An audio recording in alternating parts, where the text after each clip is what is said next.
Ano yun? Oh my God. Ano yun? Bantay. Yan na siguro yung sinasabing bantay. My God. Ano yan? Ano yan? Guys, ano yung nakikita ko? Oh.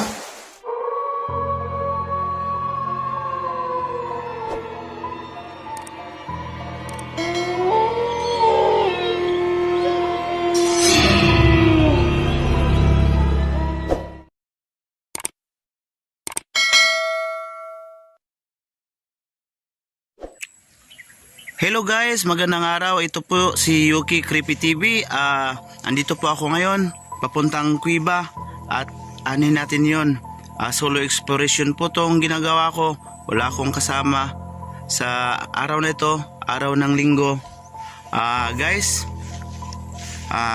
pupunta tayo doon sa daanan papuntang Cuiba. So samahan niyo ako at ipagpipray at ipagdarasal niyo ako sa gagawin kong exploration patungong Cuiba. Salamat po at magandang araw.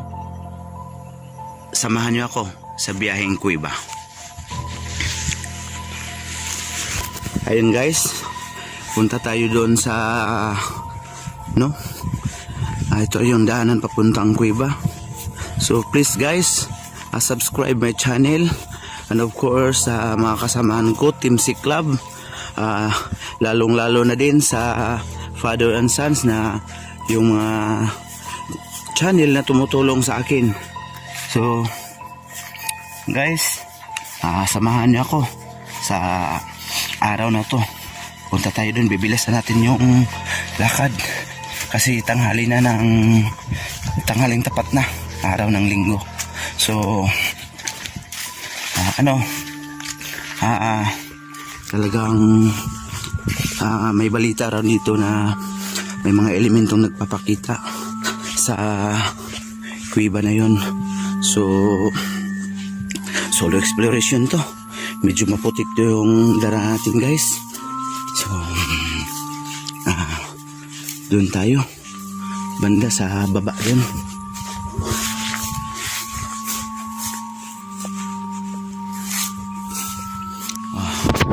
Okay guys, ito ulit si Yuki Creepy TV.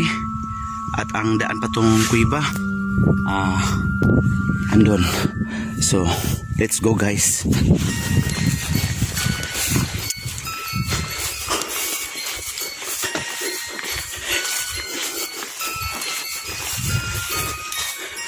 Walang katao-tao talaga dito guys, walang bahay.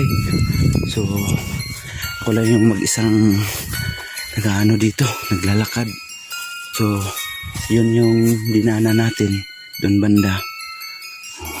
Sige, tara, samahan niyo ko ulit. So mga idol, papunta na tayo sa ng Cuiba. So please, tulungan niyo ako sa pagdarasal sa araw na ito. Ayun yung Cuiba mga idol. Kitang-kita natin yung tubig papunta doon sa ilalim. Medyo makulimlim at yun ang palpak idol kasi nakalimutan ko yung flashlight ko sa motor. So ito na yun ang mga idol, yung sinasabing Cuiba ni Creepy Mix TV, Creepy Mix 08 sa amin, na ito lang yung mahiwagang Cuiba na yung papakitang bantay dito. So yun yung taas idol, may puno na nakano. So samahan niyo ako guys, papuntang loob. Kaso hindi tayo talaga makakapasok doon kasi wala akong dalang flashlight na iwan ko sa motor. So medyo malayo na. So hanggang dito na lang siguro ako. Babalik na lang ako at isasama ko si sa susunod na mga araw, Unyok, Ghost TV at saka Chuy, Creepy Ghost. So guys, ito yung sinasabi nilang Cuiba. Ayan po. Talagang Cuiba po talaga. So guys, ito yung dinaanan ko kanina. So sa aking mga subscriber dyan at sa mga makakapanood nito, talagang solo challenge po talaga to. Ako lang mag-isa. So maraming salamat sa bidyong pinakita ni Tatay Creepy Hunters dahil yun ang nag-inspire sa akin na matcha-challenge din ako papunta rito sa Cuiba na to. dahan-dahan lang tayo. Kasi anin muna natin yung yung parang ilaw ng camera ko. So, buo yung loob ko guys na papasok. Ngunit mukhang malalim ang guys. Yung tubig, hindi ako makakadaan. Ano yun? Oh my God. Ano yun? Bantay. Yan na siguro yung sinasabing bantay. My God. Ano yan? Ano yan? Guys, ano yung nakikita ko? Oh, parang naliligong tao. Tumindig yung balahibo ko. Guys, ano yan? Parang naliligo talaga yung bantay ng kuweba. Nakakakilabot po. Oh my God. Hindi ko kakayanin to kasi wala akong ilaw guys. So, pasensya na po kung hindi ako makakapasok dun.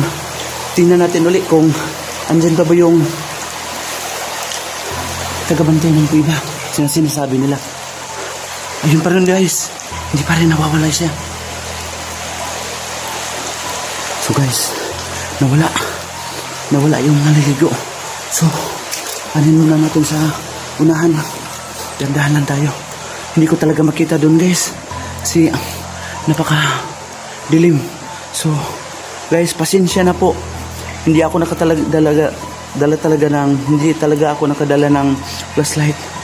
So, babalikan ko na lang ang lugar na to, ang kuwibang to, para sa susunod exploration ko. At isasama ko na talaga si Chuy, Creepy Ghost, at saka si Onyok, kasi gusto nilang sumama rito, Onyok Ghost TV. So maraming salamat po. At hanggang dito na lang po. At yun, saksing-saksi ako. At kayo mismo sa nakikita niyo, yung taong tagabantay. Tao ba yun o anong elemento yun? Tagabantay ng kuwibang to. So maraming salamat po.